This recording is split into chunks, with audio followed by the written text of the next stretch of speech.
Phayeng Awang Leikai da leibiramba Athouba Pabung Angom Romesh ki yumdani aikoina ngasi lakchari se mayam manungda changlaga kari kari imong manunggi maikaidagi phongdokpirakpa taminasi. Angom Robert Singh Phayeng Awang Leikai Apokpi Ema Tabikhidraba Romesh Singh Imana Angom Ongbi Lilabati Devi. Ado ichinau di kayano? Chinau ani machanupa ma leijari. Hujik family life ta chatle. Babana hingi matamda haitarene. Hingi matamda Phayeng maikai ngakpiramba Phayeng maikai ngakpa haise Manipurda leiriba tampakta leiriba punamak ngakpani haina khoina su lawjai mayam su hena khangbiribani. Babana hingai da lawramba role haitare katang thambiyune. Babana hinganda lawramba se yame magi role se dum khungangjibu ngakpiramba senbiramba magi mathau oiramle.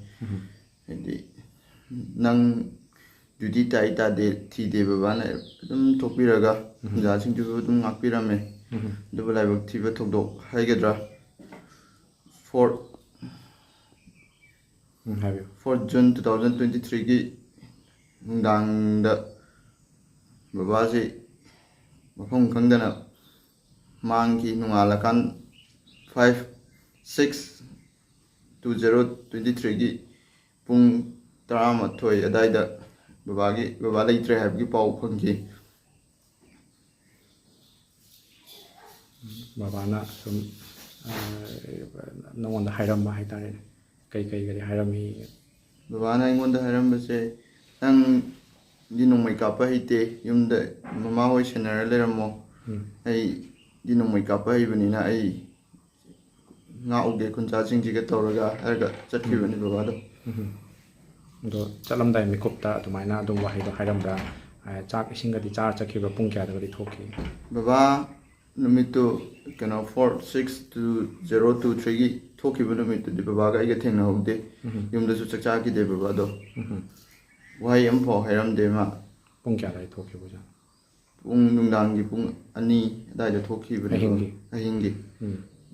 Hedi babaga khoi imung kanapta thengnaramde numitu mama su khoi volunteer gi chak thongbu chaki halakpada mama ga baba ga thengnade ai ga su thengnagi de baba do dugun ngala kanda baba gi thawai yaw ro jan du gatane khoi de thengnagi ba.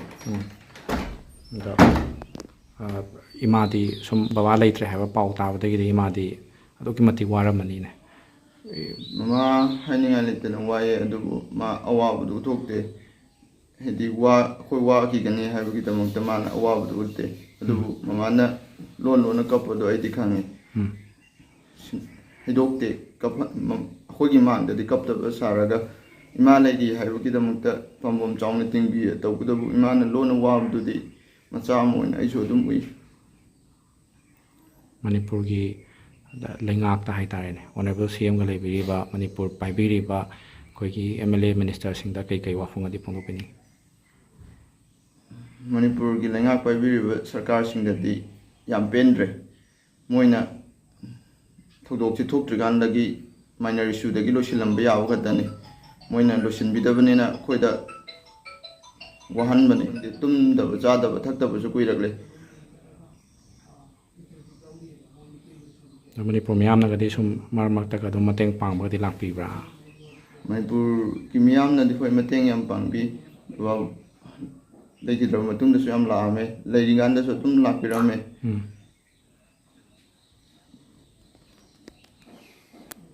Phayeng praja nadagadi baba se kamaina matau kramnagadi singthai mayamna sum haina. Baba gi sintharamba je mayamna baba di pukchen chawbani adugatti hairam mayamna. Hadi yumda kathoge haibe matago Manipur imagi dongda kathoni haibe matago imada jo hairamdre nongonda jo hairamdre chatlage haina hairamdrineba mayamgi damakta kathokrabaneba mahangteko ado awa polum thamam targa su mayamgi damakta kathokrabani khanna adum penthokpa haibadre natra hoji kap puraga kedogni aduna ꯃꯌꯥꯝꯗ ꯑꯩꯈꯣꯏꯅ ꯁꯤꯡꯃꯩꯇ꯭ꯔꯤꯒꯤ ꯁꯥꯏꯠꯇꯒꯤ ꯍꯥꯏꯖꯅꯤꯡꯕꯁꯦ ꯑꯩꯈꯣꯏꯅ ꯁꯤꯒꯨꯝꯕ ꯌꯨꯝ ꯀꯌꯥ ꯑꯃ ꯑꯩꯈꯣꯏꯅ ꯃꯅꯤꯄꯨꯔꯗ ꯂꯩꯔꯤꯕꯅꯤ ꯃꯌꯥꯝꯅꯁꯨ ꯑꯩꯈꯣꯏꯒꯤ ꯚꯤꯗꯤꯑꯣꯗ ꯑꯩꯈꯣꯏꯅ ꯑꯋꯥꯕ ꯃꯌꯥꯝ ꯑꯃ ꯁꯤꯌꯔ ꯇꯧꯖꯔꯤꯕ ꯌꯨꯝꯁꯤꯡꯁꯤꯗ ꯑꯗꯣꯝꯅꯁꯨ ꯑꯉꯝ ꯑꯉꯝꯕ ꯇꯦꯡꯕꯥꯡꯁꯤꯡ ꯄꯥꯡꯕꯤꯌꯨ ꯑꯗꯨ ꯃꯌꯥꯝꯅꯁꯨ ꯃꯐꯝꯁꯤꯡꯁꯦ ꯆꯠꯄꯤꯔꯒ ꯇꯦꯡꯕꯥꯡꯅꯤꯡꯕ ꯏꯆꯤꯜ ꯏꯅꯥꯎꯁꯤꯡꯅꯁꯨ ꯑꯗꯨꯝ ꯁꯤꯡꯃꯩꯇ꯭ꯔꯤꯁꯦ ꯑꯦꯟꯀ꯭ꯋꯥꯏꯔ ꯇꯧꯕꯤꯔꯣ ꯑꯉꯝꯕ ꯃꯇꯦꯡ ꯄꯥꯡꯕꯤꯌꯨ ꯏꯔꯝꯗꯝꯁꯤꯕꯨ ꯀꯟꯅꯕ ꯍꯣꯠꯅꯕ ꯃꯇꯝꯗ ꯂꯧꯕꯤꯔꯤꯕ ꯑꯆꯧꯕ ꯊꯧꯗꯥꯡ ꯂꯧꯕꯤꯔꯤꯕ ꯏꯆꯤꯜ ꯏꯅꯥꯎꯁꯤꯡꯁꯤꯒꯤ ꯑꯉꯝꯕ ꯄꯥꯡꯕꯨꯝ ꯇꯤꯡꯕꯤꯌꯨ ꯍꯥꯏꯕ ꯋꯥꯐꯝ ꯑꯁꯤ ꯃꯌꯥꯝꯒꯤ ꯃꯐꯝ ꯊꯝꯖꯕꯅ ꯚꯤꯗꯤꯑꯣꯁꯤ ꯇꯦꯟꯁꯤꯟꯖꯒꯦ ꯃꯌꯥꯝ ꯑꯩꯈꯣꯏ ꯁꯤꯡꯃꯩꯇ꯭ꯔꯤꯁꯤ ꯃꯥꯏꯀꯩꯗꯒꯤ ꯑꯉꯝꯕ ꯑꯩꯈꯣꯏꯒꯤ ꯂꯩꯈꯤꯗ꯭ꯔꯕ ꯑꯊꯧꯕꯒꯤ ꯌꯨꯝꯗ ꯂꯥꯛꯆꯔꯒ ꯑꯩꯈꯣꯏ ꯂꯩꯈꯤꯗ꯭ꯔꯕ ꯄꯥꯕꯨꯡ ꯑꯉꯣꯝ ꯔꯥꯃꯦꯁ ꯁꯤꯡꯒꯤ ꯃꯆꯥꯅꯨꯄꯥꯗ ꯑꯩꯈꯣꯏ ꯁꯤꯡꯃꯩꯇ꯭ꯔꯤꯁꯤꯒꯤ ꯑꯦꯗꯚꯥꯏꯖꯔ ꯑꯣꯏꯕꯤꯔꯤꯕ ꯏꯌꯥꯝꯕ ꯔꯥꯖꯦꯟꯗ꯭ꯔꯣꯅ ꯑꯉꯝꯕ ꯑꯩꯈꯣꯏ ꯁꯦꯜꯒꯤ ꯑꯩꯈꯣꯏ ꯃꯇꯦꯡ ꯄꯥꯡꯕꯤꯌꯨ ꯌꯥꯝ